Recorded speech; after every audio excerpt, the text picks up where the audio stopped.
Eu tenho atrás de mim aqui o Teatro Amazonas, uma das construções mais impressionantes da história do Brasil e até hoje considerado um dos teatros mais opulentos e bonitos do mundo.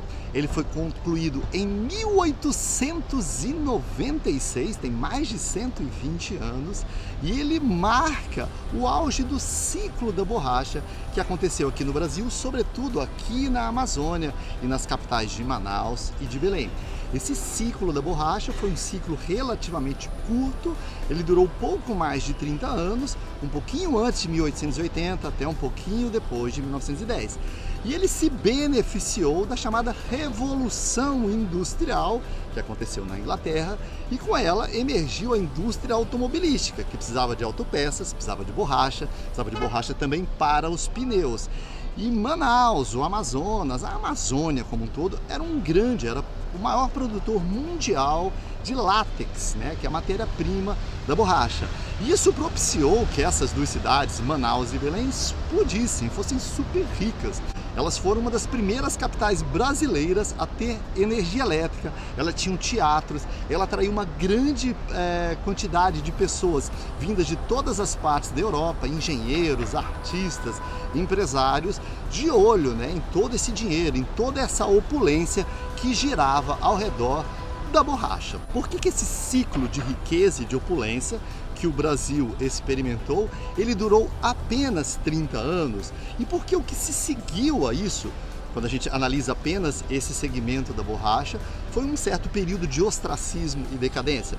O que acontece é que os ingleses sorrateiramente contrabandearam sementes da seringueira e resolveram plantá-las no Sudeste Asiático, na Malásia. Se gritar, pega ladrão, não fica um, meu irmão. Se gritar, pega ladrão, não fica um. E logo o Brasil, que era hegemônico na produção de látex, de borracha, passou a ter a concorrência da Malásia. Para piorar, a Malásia era muito mais competitiva, ela conseguia entregar os seus produtos, a sua borracha, num preço muito menor, por diversas razões. A primeira delas era que aqui na Amazônia a seringa era nativa, então tinha uma seringueira aqui, depois uma floresta densa, outra seringueira ali. E como eles levaram para plantar, né, na Malásia, eles conseguiram fazer uma espécie de linha de montagem. Então era muito mais rápido, muito mais eficiente, muito mais barato você fazer a extração dela na Malásia, né, que era uma atrás da outra, ela foi como se fizesse uma fazenda, né, de seringueiras, do que a extração de árvores esparsamente localizadas ao redor da floresta que a gente tinha aqui no Brasil. O que eu quero trazer como pano de fundo de discussão é até que ponto, né, as empresas e sobretudo as sociedades e sobretudo o Brasil, como a gente pode extrair lições disso. E esse não é o único, né? O Brasil já teve um ciclo do açúcar, teve o ciclo do pau-brasil, teve o ciclo do café, para que a gente possa não apenas usufruir dos nossos benefícios imediatos agora, mas também construir valor para o futuro.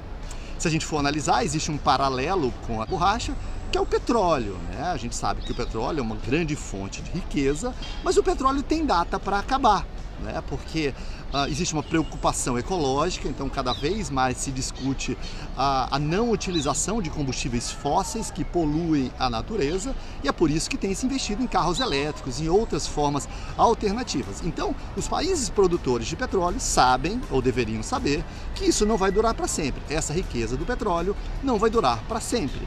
É por isso que alguns locais, como os Emirados Árabes, por exemplo, já estão planejando o que eles vão fazer no futuro quando esse ciclo do petróleo, que é um bocado longo, se encerrar ou diminuir. Se a gente pegar os Emirados Árabes, eles têm Dubai. Dubai era um imenso nada no meio do deserto, um monte de areia deserta, e eles estão construindo uma capital pujante, que vai ser um hub de turismo, de negócios, um entreposto comercial. Estão investindo pesadamente em startups, em empresas de tecnologia, para fazer essa transição de que hoje é uma nação muito rica por conta do petróleo. Dubai não tem petróleo, mas os Emirados vizinhos têm, para uma nação do futuro. E o que a gente poderia extrair como lição?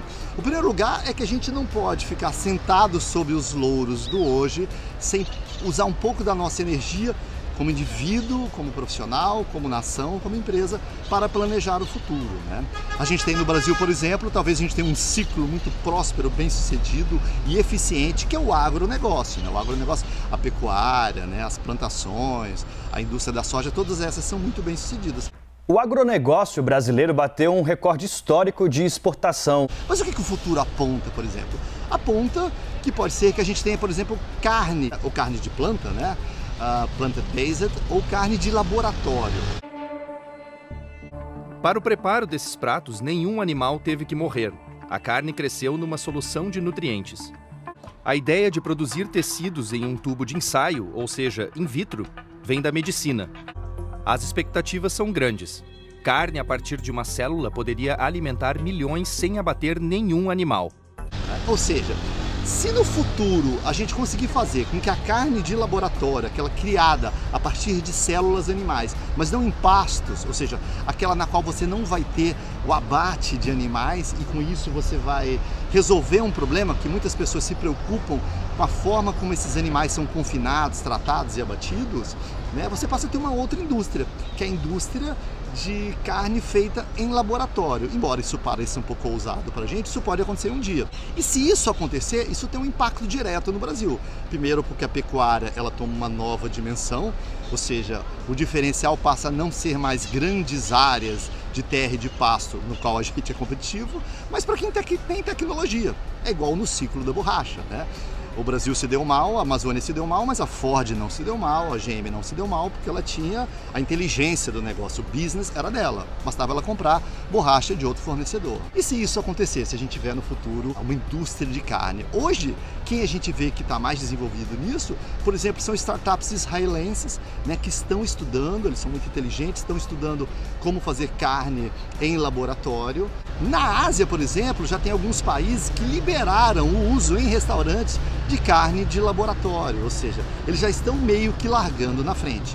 E o que a carne tem a ver com a soja? O que acontece é que hoje cerca de 30%, um terço da produção de soja, do qual o Brasil é líder em conteste, ela vai para alimentar rebanhos. Se a gente não tiver mais rebanhos que a carne virá de um laboratório, pode ser que boa parte, né, dessa grande riqueza que é gerada com o agronegócio, ela vai migrar para empresas israelenses ou da Ásia, mais uma vez. Portanto, a lição que fica desse ciclo de ouro da borracha, do ciclo do café, do ciclo do açúcar ou do ciclo do petróleo, é que a gente pode sim se beneficiar de alguma vantagem presente, mas a gente nunca pode esquecer de planejar o futuro também.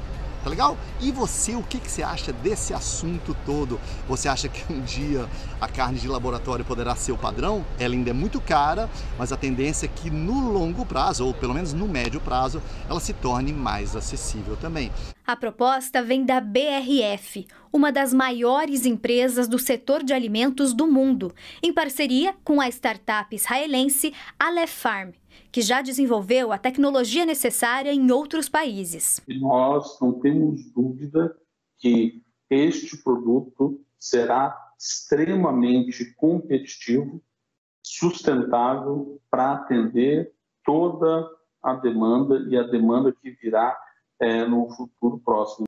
Que indústria você acha que pode passar pelo mesmo problema do ciclo da borracha?